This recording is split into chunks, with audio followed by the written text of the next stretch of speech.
I've been going to GPs for over a decade, and I've always felt welcomed by this community.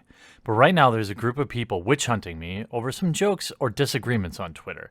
A joke about a planeswalker wizard using his own bathroom over a year ago. Because of this joke, a small group of these people have been stalking me on Twitter, YouTube, and all my other social networks. They have been contacting higher-ups at Wizards of the Coast, asking that I get banned from GPs and other Wizards of the Coast related events. I realize some jokes are actually very offensive and deserving of attention. I don't think I'm safe from criticism because I made a joke. Far from it.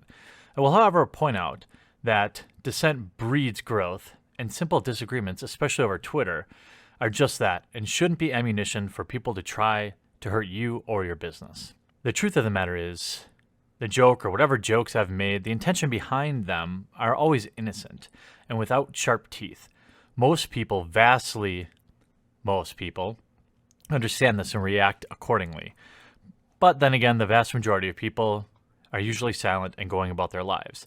They don't have time to be offended. And even if they are, they don't have very much time to sit and complain about it. It's the smaller groups of people with lots of time to spare and often some kind of social justice driving them that spend their energy trying to destroy people's lives and careers. I've, of course, come into contact with a group of these activists in the Magic the Gathering community, and it's been a miserable / hilarious couple of months.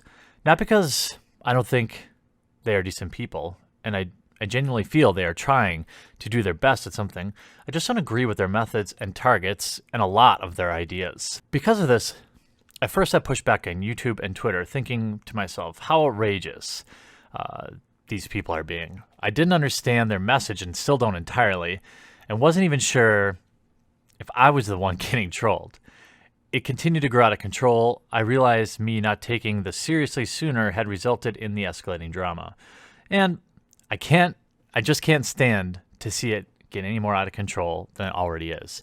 Do I have to really come out and stand up for equal rights of all people? Okay, fine. I am. Does anyone realize just how insulting that is? Having to confirm your humanity? Of course I'm for equality and justice. This brings me full circle to some of the more recent tweets and behavior. I'm not a troll. I know I've used the word lately and even said I wanted to troll the GP. I should have been more specific. I have no interest in trolling the GP. Rather, what I meant was more so about trolling the small group of people who desperately want me to be banned from a GP. My presence there, regardless of what I did, would be a troll. Just existing, I'm a troll. They've relegated me to this label, so I wear it proudly on Twitter. Look at my record. I've attended roughly 10 plus GPs without a single incident or even a negative interaction that I'm aware of. Countless pictures and fan interactions, all positive. So what precedent is there for thinking GP Vegas this year would be any different? Just a few very angry individuals who apparently have the ears of those at Wizards. And now I am, quote, under investigation. Forget the $3,000 I spent on the trip. I'm still going to Vegas regardless. I'm going to be in Las Vegas, Nevada during the GP. Remember, Vegas is a big city, and I'm happy to play Magic with you anywhere there. A lot of you, the overwhelming majority of people, couldn't give two shits about this stuff and would prefer I did too. But the problem is, I see a major issue of self-hate in the Magic community, sexism against men as well as women, with only one of those sides being presented. It would be easy just to go along with hateful ideologies who also happen to control most of the MTG media. Pick at their narrative just a tiny bit, and this is the kind of stuff you see. Many of them are worse than the bullies they seem to spend most of their time trying to, quote, root out of the community. Here's Athena, someone with a lot of power at Wizards of the Coast, wife of a popular pro player, telling people that she doesn't want me a part of the, quote, community. See, that's the thing. Community is just that. You have to accept everyone in it, regardless of whether or not you agree with them. You don't see guys like me whining for people to be banned from events, do you? No. It's the very same people who are always virtue signaling about one thing or another on Twitter. Take a closer look at some of these supposedly virtuous people in the last 24 hours. I see behind the curtain.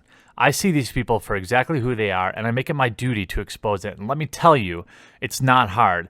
There's something oddly satisfying about it. I'll start off relatively tame. Here's Tom Martell calling me a horrible person, never met me, totally fine, sicking his, 15, 20,000 people on me, saying I'm horrible with no proof whatsoever, based on a few tweets. And it gets worse from there. He also feigns later in a tweet what could be seen as a veiled threat, to be honest with you. Here's Ruben Bressler and AJ Sacker or whatever, bullying someone who they disagree with again, with Ruben reposting somebody but not having the stones to at the person he's reposting. And AJ chiming in saying, Lord have mercy because I won't. AJ's also very, very interested in killing those who don't agree with him. Here's a tweet of him just last night.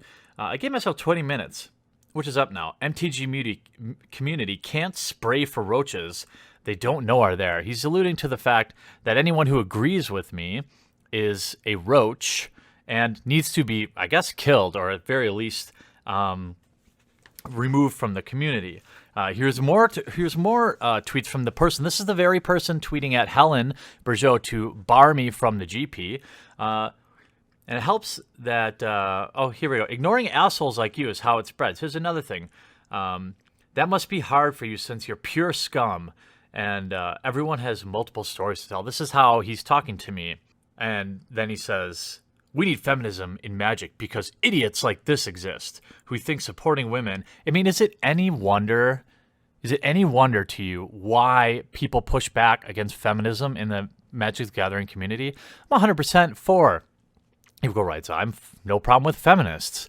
What I have a problem with is people like this who co-opt the feminism movement and are basically radicalized maniacs who look to both bully, try to come after my brand, my livelihood. And then we have the lie, basically, by one of the well-known people that follow me around and tweet at me all the time. I don't know what this kid's name is, Lion, whatever, saying that the only reason I'm going to the GP is to troll other content creators, which of course is not true. I never said that anyway. In fact, I've been spending my time planning co-ops with other content creators like Rogue Deck Builder and Rudy from Alpha Investments. Anyone who wants to co-op with me is welcome to do that, as well as fan meetup time. But of course, here's Tom Martell coming in. He will find his time at the event site to be very, very brief then. So, you know, it's I don't think he's threatening me, but I'm certainly not afraid if he is. However, it could be perceived as that. Now, these are the people that are totally fine, you know, bullying people, dogpiling because you go against the genuinely accepted narrative. But it's very concerning, and I can handle these people all day long, no problem, but it's very concerning when they have the power to reach out directly to Helene. I am under investigation, or it's under investigation. What does that even mean? What precedent is there for barring someone from a GP for not following the commonly accepted narrative? This is very dangerous. I mean, it is thought policing. In fact, I'm on record as saying Wizards of the Coast certainly has whatever right they have. I mean, they have the right, if they want to try and bar me from being at the GP. I think that would be a very, very foolish decision, but they're welcome to do that. So, I mean, I want peace in this community. I want olive branches extended. But that takes two, and I'm tired of the standoff as it's not helping anyone or anything. It almost seems like WOTC wants the community divided since they seem to keep getting involved in picking sides. Consider this an extension of friendship. Don't expect us to always agree, but expect me to hear your criticism, give you the same respect that you show me. If you expect me to accept statements without supporting evidence, that's not happening. If you expect me to not fiercely defend my brand, that's not happening either. Otherwise, let's just meet in the middle and move on from all this nonsense. First drink is on me in Vegas.